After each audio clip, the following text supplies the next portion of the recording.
Ladies and gentlemen, there is a truth about human behavior that we often overlook, and it begins with the subtlety of words. Words are powerful. They are the tools we use to shape reality, to convince, to conceal, and sometimes to manipulate. When a person violates trust, particularly in the sacred bond of relationship, they rarely begin with an apology or confession. No, the first thing they do is attempt to justify their actions, often at the expense of your dignity and clarity. When a man cheats, the first thing he says is not just a statement, it's a reflection of his character, his mindset, and his understanding of accountability. He might say, it's not what you think. He might claim, you drove me to this, or even, everyone makes mistakes. These words are not merely excuses, they are the foundation of a greater deception. They aim to shift the focus from his actions to your reaction, from his failure to your supposed faults. It is a tactic, a shield, a means to obscure the truth. Such statements are carefully crafted to destabilize your confidence, to create doubt where there was once certainty. They are designed to make you question your own perceptions, your worth, and your instincts.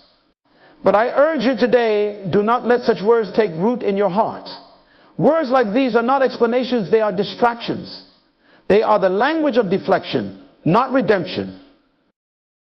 When a person seeks to justify betrayal, they expose a deeper issue within themselves. Cheating is not just about the act, it is about the character that allowed the act to happen. It reveals a lack of discipline, a disregard for covenant, and an absence of integrity. Integrity is not situational, it is constant. A person of integrity owns their actions, takes responsibility for their mistakes, and seeks to make amends without shifting blame. But let me be clear, cheating is not merely a relational issue, it is a reflection of how a person handles the trust placed in them. Trust is a sacred currency. When someone breaches it, they reveal how lightly they hold the weight of their commitments. Their words then become the first evidence of whether they are ready to repair or repeat their failures. So when you hear those first words, pay attention. Not to the excuse, but to the spirit behind them. Are they humble or defensive? Are they seeking reconciliation or trying to evade responsibility? True restoration begins with an acknowledgement of wrong, not with the manipulation of perception. Ladies and gentlemen, understand this: your worth is not defined by the betrayal of another. Your value is not diminished because someone failed to honor you. Their actions say more about them than they ever could about you. Hold your ground, protect your peace, and demand accountability, not as a punishment, but as a pathway to healing. Listen carefully to the words spoken in moments of failure, for they reveal the heart behind the actions. Choose to align yourself with those who value trust, honor, and integrity, because those are the qualities that build a foundation unshaken by storms. And remember, the truth is not in what they say to justify, it is in what they do to rectify. When someone betrays you, particularly in matters of the heart, the true challenge is not just in confronting the act itself, but in deciphering the maze of words and justifications that follow. Words are like seeds. They carry the potential to grow into truth or deception. And when a person cheats, the first seeds they plant are rarely those of honesty. Instead, they are words designed to confuse, to shift the narrative, and to preserve their image. These words are not random, they are calculated, because deception, by its very nature, is an art that relies on the manipulation of perception. You may hear them say it wasn't that serious, as if to downplay the gravity of their betrayal. In that moment, they are not addressing your pain, but protecting their ego. What they fail to understand is that it isn't about the scale of the act, it's about the breach of trust. Trust, once broken, cannot be measured by degrees. It is either intact or shattered. To minimize their actions is to further deepen the wound, because it invalidates the hurt they caused. Some will take a different approach and say, you're imagining things or you're being paranoid. This tactic, often referred to as gaslighting, is one of the most insidious ways to avoid responsibility. By making you question your own reality, they shift the burden of proof onto you. This is not just about denying the act, it's about eroding your confidence in your ability to discern the truth. The danger here is that over time, you might begin to believe them. You might start to doubt your instincts, your observations, even your worth.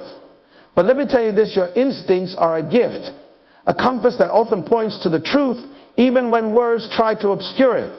Do not silence that inner voice. Then there are those who say, I didn't mean to hurt you, as if intention alone absolves them of their actions. While intention is important, it does not negate impact. The pain you feel is real, regardless of whether they meant to cause it. In fact, true accountability requires them to confront the consequences of their actions, not just their intent. A person who truly values the relationship will not hide behind their intentions. They will step forward to acknowledge the harm they've done and commit to making things right.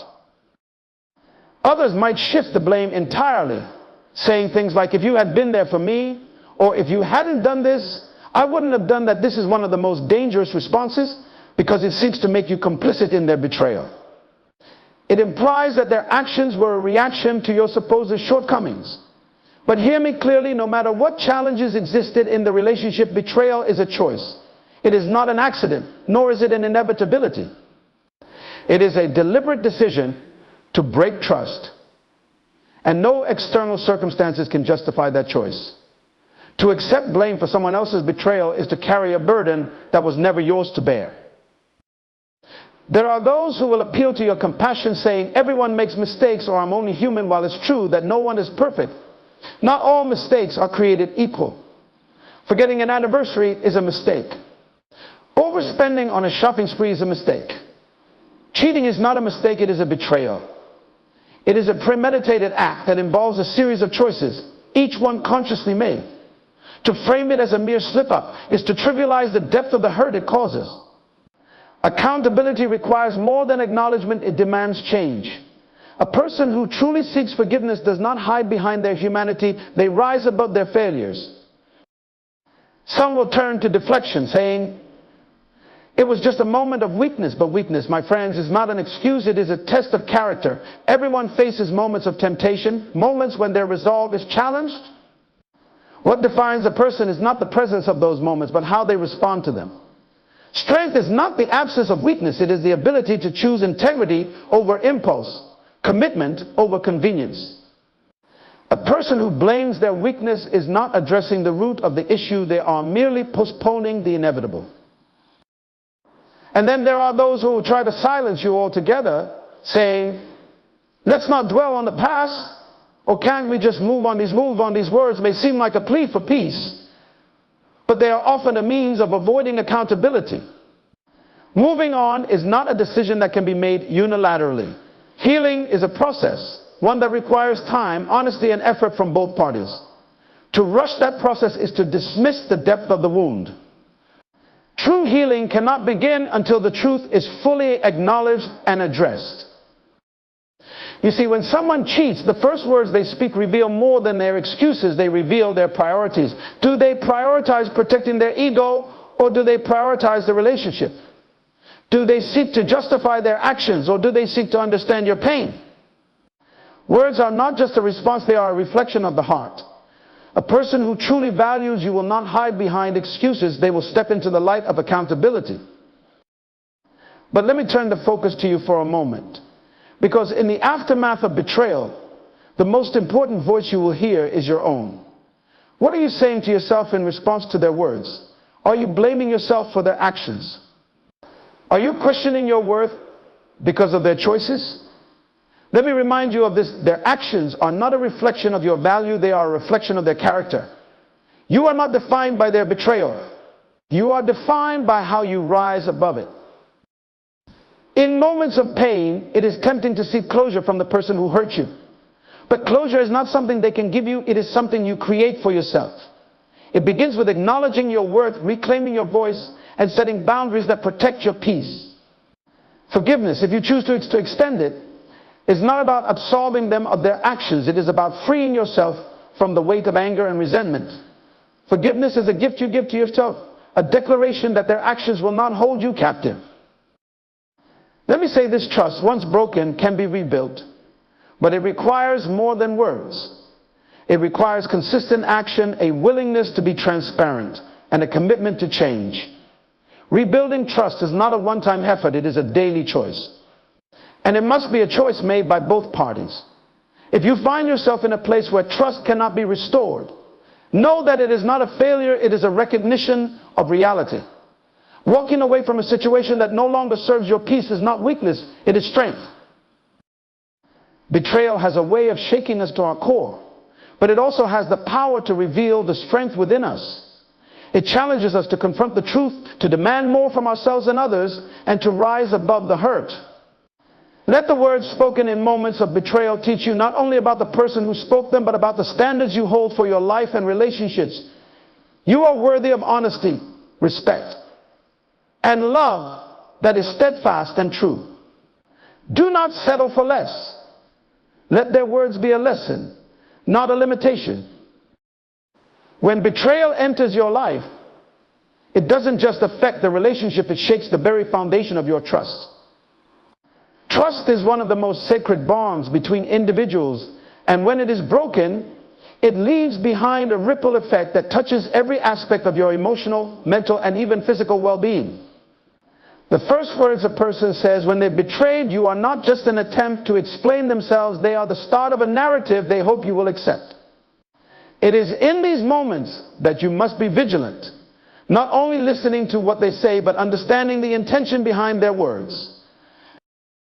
The human mind is naturally drawn to patterns, and when you've been hurt, you may instinctively look for answers, hoping to make sense of what feels incomprehensible. The person who has wronged you knows this, and their words are often tailored to feed into that desire for clarity. They might say things like, "It didn't mean anything," or "It was just a mistake," as if reducing the significance of their actions can somehow erase the pain they've caused. These statements are not about addressing your feelings, they are about lessening the weight of their guilt. People who betray often fear the consequences of their actions more than the actions themselves. They may fear losing the relationship, being judged, or having their reputation tarnished. As a result, their first instinct is self-preservation. They may say, "I didn't think it would hurt you," or "It wasn't supposed to happen," as if their lack of foresight or control absolves them of responsibility. But intentions and outcomes are two different things.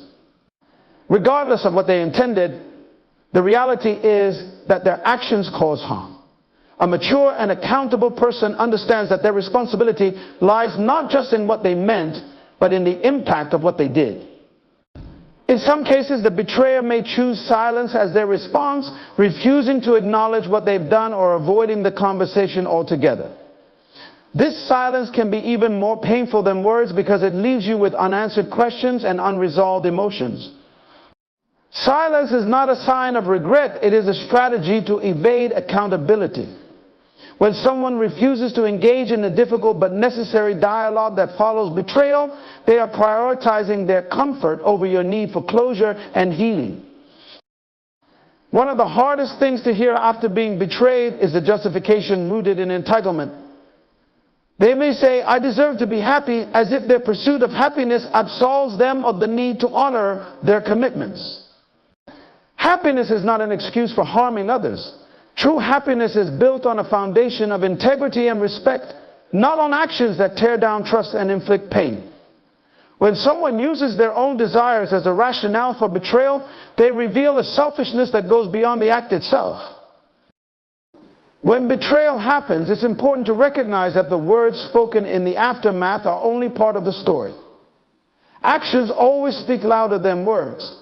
Someone who is genuinely remorseful will not rely solely on their words to convey their feelings. They will demonstrate their commitment to change through consistent, tangible actions. They will show patience as you process your emotions, humility as they face the consequences of their actions, and determination as they work to rebuild what was broken. Words may be the beginning, but actions are the true test of character. It's also important to consider what those words reveal about the betrayer's perspective on the relationship. If their response is defensive or dismissive, it may indicate that they do not fully understand or value the depth of the bond they have damaged.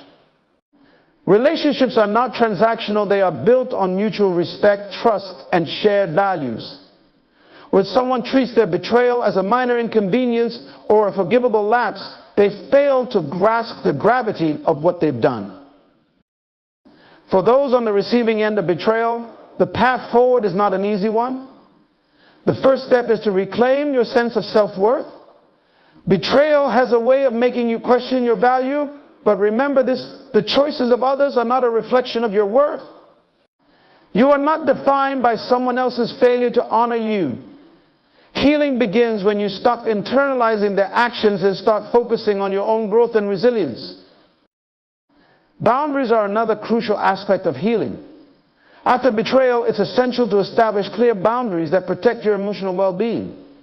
These boundaries are not about punishment. They are about punishment. They are about creating a space where trust can either be rebuilt or released.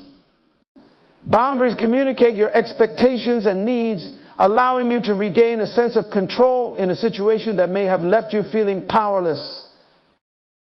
Forgiveness is often discussed in the context of betrayal, but it's important to understand that forgiveness is not a requirement, it's a choice. Forgiveness does not mean forgetting what happened or excusing the behavior. It is about releasing the hold that anger and resentment have over your life. Forgiveness is a gift you give yourself, not something you owe to the person who hurt you. It is an act of self-liberation, not a declaration of reconciliation. Rebuilding trust, if that is the path you choose, is a long and arduous process. Trust is not rebuilt overnight. It requires consistent effort, open communication, and a willingness to address the underlying issues that led to the betrayal. Both parties must be fully committed to the process, and it cannot be rushed or forced. Trust is fragile, but it can be restored with time, patience, and genuine effort. On the other hand, there are times when walking away is the healthiest choice you can make. Letting go of a relationship that no longer serves your well-being is not a sign of failure, it is a sign of strength. It takes courage to recognize when a bond has been irreparably damaged and to prioritize your own peace and happiness. Walking away is not about giving up. It is about choosing to move forward in a way that honors your worth. In the aftermath of betrayal, you may find yourself grappling with a range of emotions: anger, sadness, confusion, and even moments of hope. All these emotions are valid, and it's important to allow yourself to feel them without judgment. Healing is not a linear process, it is a journey with ups and downs. Be patient with yourself and seek support from those who love and value you. Betrayal, as painful as it is, can also be a catalyst for growth. It forces you to confront hard truths about the people in your life and about yourself. It challenges you to redefine your boundaries, your values, and your vision for the future. While it may feel like the end of something, it is also an opportunity for a new beginning, a chance to rebuild, to refocus, and to rise stronger than before. No matter what words are spoken in the aftermath of betrayal, remember that you hold the power to decide what comes next. Their actions may have set the stage, but your response will determine the rest of the story. Choose courage over fear, integrity over compromise, and self-worth over self-doubt. You are deserving of a life filled with love, respect, and authenticity. Let nothing and no one convince you otherwise. Betrayal has a way of unearthing truths that were buried beneath the surface, not only about the person who committed it, but also about the relationship and often about ourselves. It is a moment of reckoning that can leave you questioning everything, the memories, the promises, and even the future you envisioned. And yet, in the midst of this upheaval, the words spoken in those crucial moments reveal everything. They reveal the mindset of the betrayer, their understanding of the pain they've caused, and their capacity or lack thereof for change. When a person cheats or betrays, they often begin with denial. It's not what you think they may say, desperately trying to reframe the narrative. These words are not an acknowledgement of the truth, they are an attempt to maintain control over the story. Denial is the first line of defense for someone unwilling to face the consequences of their actions. It's a reflex, a way to delay the inevitable confrontation. But denial, no matter how persistent, cannot change the reality of what has occurred. It is like placing a fragile cover over a wound that continues to fester beneath the surface. The truth, no matter how delayed, will always rise to the surface. Some will lean on justification, spinning their actions into a narrative that paints them as the victim. I felt neglected, they might say, or I didn't feel appreciated. While it's true that relationships require effort from both sides, betrayal is never an acceptable response to relational challenges. To justify a breach of trust by pointing to flaws in the relationship is to evade personal accountability. It shifts the blame onto the other person, as though their imperfections somehow invited or excused the betrayal. This is not just unfair, it is a betrayal layered upon betrayal. It undermines the opportunity for genuine dialogue and healing because it denies the fundamental truth: betrayal is a choice, not an inevitability. Others will attempt to normalize their actions, saying things like, everyone makes mistakes, or this happens in every relationship. Such statements are designed to minimize the gravity of what they've done. They aim to make the extraordinary seem ordinary, to downplay the unique pain they've caused. But betrayal is not ordinary, nor is it inevitable. It is an act that requires conscious decisions at every step, from the first flirtation to the moment the boundary is crossed. To dismiss it as commonplace is to disrespect the sanctity of trust and the deep hurt inflicted by its loss. Then there are those who redirect the focus entirely, making it about you instead of their actions.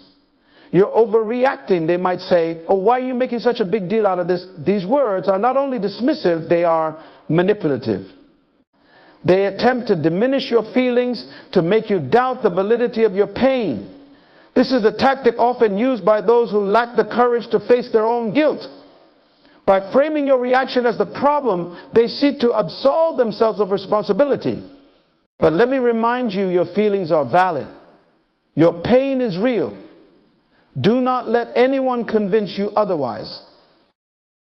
Some will turn to false promises, hoping to quickly repair the damage with words like, it won't happen again, or I'll do whatever it takes to fix this. While these words may be sincere in the moment, they must be measured against actions. Words, no matter how heartfelt, are meaningless without follow-through. True remorse is not just spoken, it is demonstrated. It is seen in consistent behavior, in a willingness to be transparent, and in a commitment to rebuilding trust, no matter how long it takes. Silence, too, can be a response, and often a more telling one. When a person says nothing in the face of their betrayal, their silence speaks volumes. It may be a sign of shame, fear, or an unwillingness to engage with the consequences of their actions. But silence does not heal wounds, it deepens them. It leaves you with unanswered questions, unresolved emotions, and a sense of abandonment in the very moment when you most need clarity, closure. A person who truly values you will not hide in silence. They will face the difficult conversations head on. As you navigate the aftermath of betrayal, it is crucial to pay attention not only to their words, but also to your own. What are you telling yourself in response to what has happened? Are you internalizing their excuses? Are you questioning your worth because of their failure to honor you? Let me remind you of something fundamental. Their betrayal is not about you. It is a reflection of their choices, their character, and their values. Your worth remains intact, untouched by their actions. You are not less because someone treated you as though you were. Healing after betrayal is not a linear process. It is messy, complicated, and deeply personal. It begins with allowing yourself to feel the full spectrum of emotions: anger, sadness, confusion, and even moments of hope. There is no right way to heal, and there is no timeline for when you should feel better. Be patient with yourself. Give yourself permission to grieve, to question, and to rediscover who you are outside the context of the relationship. Boundaries become essential in this process. After betrayal, boundaries are not just about protecting yourself from further harm. They are about reclaiming your power. They are a way of asserting your worth, of saying, this is what I will and will not tolerate. Boundaries are not walls, they are gates. They allow you to let in what serves you and keep out what doesn't.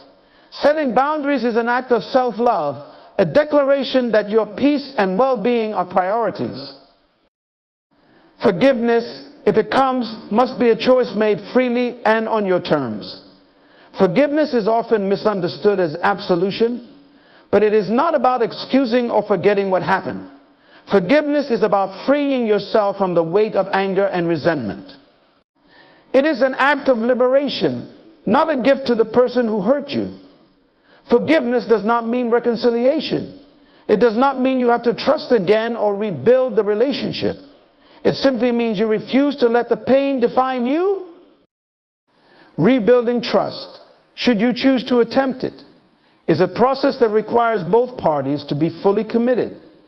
It is not enough for the person who betrayed you to promise change. They must demonstrate it through consistent actions. Transparency, honesty, and accountability are non-negotiable. Trust is rebuilt not with grand gestures, but with small, daily choices that reinforce the commitment to integrity and respect. And even with all this effort, there is no guarantee that trust can be fully restored. This is not a failure, it is a reality. Some relationships are meant to teach us lessons, not to last a lifetime.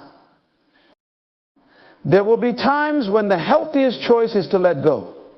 Walking away from a relationship that no longer serves your well-being is not a sign of weakness, it is a sign of strength.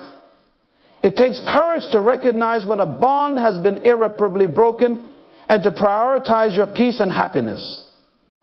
Letting go is not about giving up, it is about making space for something better, whether that's a healthier relationship in the future or a deeper connection with yourself.